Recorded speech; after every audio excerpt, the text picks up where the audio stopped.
بسم الله الرحمن الرحيم. الحمد لله رب العالمين والعاقبة للمتقين والصلاة والسلام على أشرف الأنبياء والمرسلين محمد بن عبد الله الأمين وعلى آله وأصحابه الطيبين الطاهرين. أما بعد، عن أنس رضي الله عنه قال: غاب عمي أنس بن النضر رضي الله تعالى عنه عن قتال بدر فقال: يا رسول الله، غبت عن أول قتال قاتلت المشركين، لئن الله أشهدني قتال المشركين ليرين الله ما أصنع.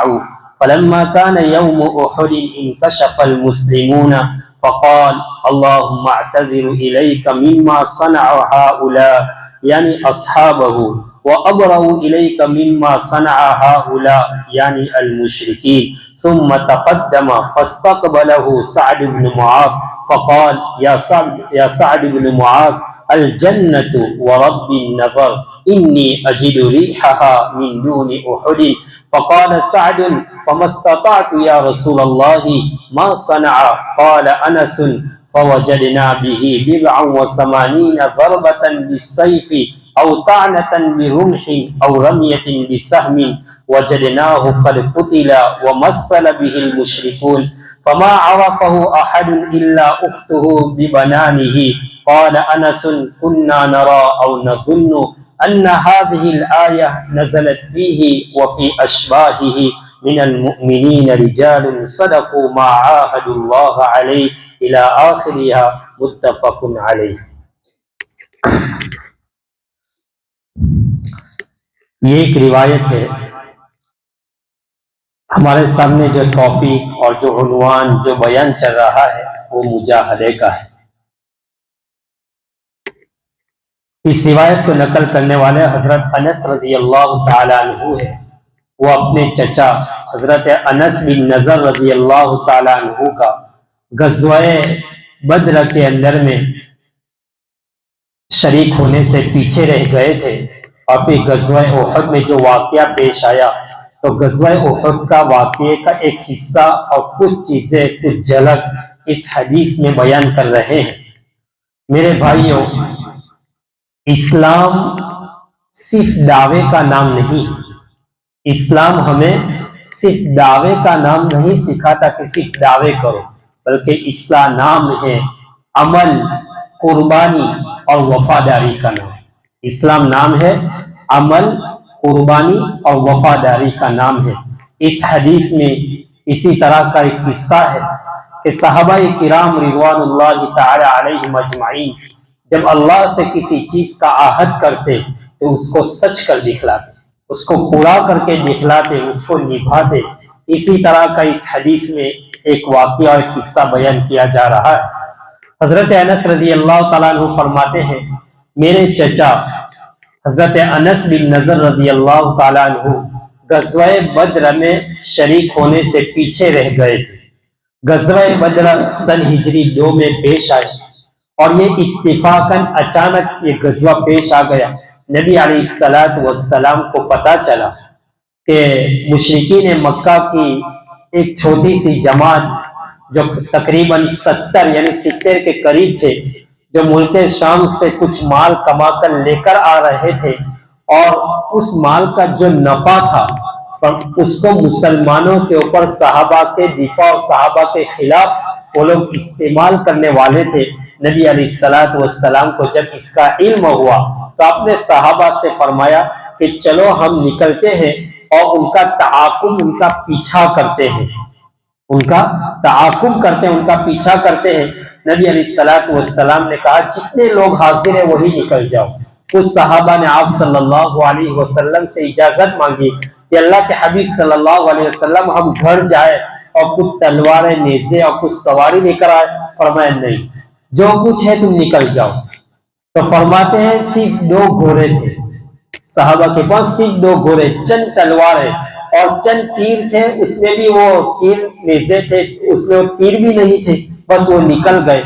جب نبی علیہ السلام صحابہ کو لے کر وہاں سے نکلے تو ان لوگوں کو علم ہو گیا کہ محمد اپنی کچھ ساتھیوں کو لے کر، اپنی جماعت کو لے کر ہمارا تعاقب کر رہے ہیں. وہ تو بچ بچا کر نکل گئے. لیکن انہوں نے مکہ کے اندر میں یہ پیغام پہنچا دیا کہ محمد اپنی جماعت لے کر ہمارے مقابلے کے لیے، لہذا تم لوگ آؤ اور ہماری حفاظت کے خاطر تم ان کے ساتھ مقابلہ کرو۔ تو وہ لوگ تو نکل گئے۔ اب وہ مکہ کے بڑی جماعت 1000 کے قریب وہ لوگ آئے، اور ادھر مسلمان اور صحابہ صرف 300 تھے، اور میں نے کہا کہ صرف 2 گھوڑے اور تلوار بھی نہیں اور نہ نیزے، کچھ بھی نہیں۔ باہر یہ مقابلہ ہو گیا۔ اللہ تبارک و تعالیٰ کو اسلام کو عزت دلانا تھا اور اسلام کو غالب کرنا تھا۔ نبی علیہ السلام کی فراست دیکھیے، آپ نے صحابہ سے فرمایا جب وہ دور ہو تو انہیں تلوار نہیں بلکہ تیر لگاؤ، اور جب وہ قریب آئے تو تیر نہیں بلکہ ان کو نیزے اور تلوار سے حملہ کرو۔ نبی علیہ السلام کو اللہ تعالیٰ نے برکت اور آپ کو فتح نصیب فرمائی، فتح مبین، اور ان کو شکست دی، اور پھر وہ کالے منہ کر کے وہ چلے گئے۔ بہرحال تو اس غزوہ بدر کے اندر میں یہ صحابی شریک نہیں ہوئے تھے، انس بن نضر رضی اللہ تعالیٰ عنہ۔ تو انہوں نے نبی علیہ السلام سے کہا اللہ کے رسول، سب سے پہلی جنگ جو کفار کے ساتھ مشرکین کے ساتھ آپ کا آمنا سامنا ہوا، میں اس میں حاضر نہیں ہو سکا، میں غائب رہا۔ ایسا نہیں کہ جان بوجھ کر، میں نے بتایا کہ حضور نے صحابہ کو گھر جانے کی بھی اجازت نہیں دی، کہا جو کچھ ہے تم نکل جاؤ۔ تو فرمایا وہ حاضر نہ رہ سکے تو انس بن نضر نے کہا اللہ کے رسول، آئندہ اگر کفار کے ساتھ مقابلے کی نوبت آئی تو اللہ دیکھ لے گا، لَيُرِيَنَّ اللَّهُ أَشْهَدَنِي قِتَالَ الْمُشْرِكِينَ، اللہ دیکھ لے گا کہ میں ان کے ساتھ کیسا معاملہ کرتا ہوں، ان کے ساتھ کیسا معاملہ کرتا ہوں۔ انہوں نے اس بات کو چھپا کر رکھا، کسی کے سامنے اپنے راز کو ظاہر نہیں کیا، اور پھر فرماتے ہیں کہ غزوہ احد کا معرکہ سن ہجری 3 میں پیش آیا۔ اب صحابہ، چونکہ جو صحابہ غزوہ بدر کے اندر میں رہ گئے تھے، ان کو ایک صدمہ تھا، اور صدمہ کیوں تھا اور ہونا بھی تھا کہ اللہ تبارک و تعالیٰ نے غزوہ بدر میں جو صحابہ شریک ہوئے تھے ان سے کیا وعدہ کیا، رضی اللہ عنہم ورضوا عنہ وعد اللہ الذین آمنوا وعملوا الصالحات منہم مغفرۃ واجرا عظیما، کہا ان کے لیے جنت کی سرٹیفکیٹ مل گئی اور ان کے لیے اجر عظیم کا وعدہ کر دیا۔ اب یہ جو صحابہ پیچھے رہ گئے تھے ان کو بڑا صدمہ تھا۔ اب جب غزوہ احد پیش آیا، یہی جوش تھا ان نوجوان صحابہ کا کہ جب غزوہ احد کا معرکہ پیش آنے سے پہلے نبی علیہ السلام نے ان سے مشورہ کیا کہ ہمیں مدینہ کے اندر میں رہتے ہوئے ان کا مقابلہ کرنا ہے یا مدینہ سے باہر۔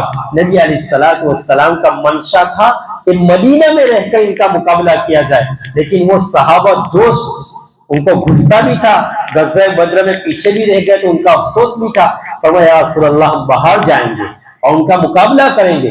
بعد نبی علیہ السلام نے اس کو اختیار کر لیا، قبول کر لیا۔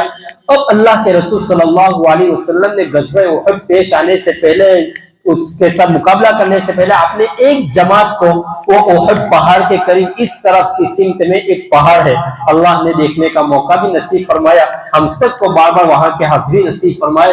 بہرحال اس قریب پہاڑ کے پر اللہ کے رسول نے کچھ صحابہ کی تولی کہ اگر اللہ ہمیں فتح نصیب فرمائے یا شکست ہو، کچھ بھی ہو، ہم غالب پہ آ جائے، پھر بھی آپ کو اوپر سے نیچے نہیں آنا ہے، ہمیں تمہیں اوپر ہی رہنا ہے۔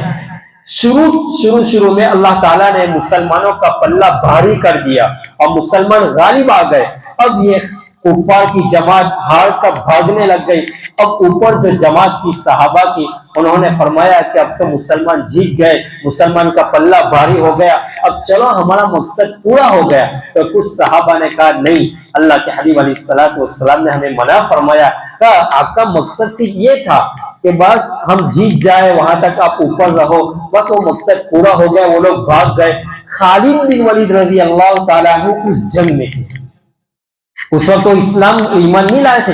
انہوں نے دیکھا کہ پہاڑ کے اوپر کوئی نظر نہیں آتے، انہوں نے دوبارہ پیچھے سے آ کر مقابلہ کیا۔ اس وقت کا صحابہ کے اندر میں بہت سارے صحابہ شہید ہو گئے، 70 کے قریب صحابہ، اور اس وقت کا بڑے بڑے صحابہ بھی شہید ہو گئے۔ اس وقت یہ بات پھیل گئی کہ نبی علیہ السلام نعوذ باللہ شہید کر دیے گئے۔ تو یہ انس بن نضر رضی اللہ تعالیٰ عنہ جب وہاں سے گزرے تو دیکھا کہ کچھ صحابہ سر کے اوپر ہاتھ رکھ کر بیٹھے ہوئے. فرمایا کیا ہوا؟ کہا اللہ کے رسول کو شہید کر دیا. فرمایا اٹھو، اب دیر کیا، اب جی کر کیا کرو گے دنیا کے اندر میں، چلو آگے بڑھتے ہیں. فرمایا پھر انہوں نے ایک جملہ کہا. کیا کہا؟ اللہم اعتذر الیک مما صنع ہؤلاء.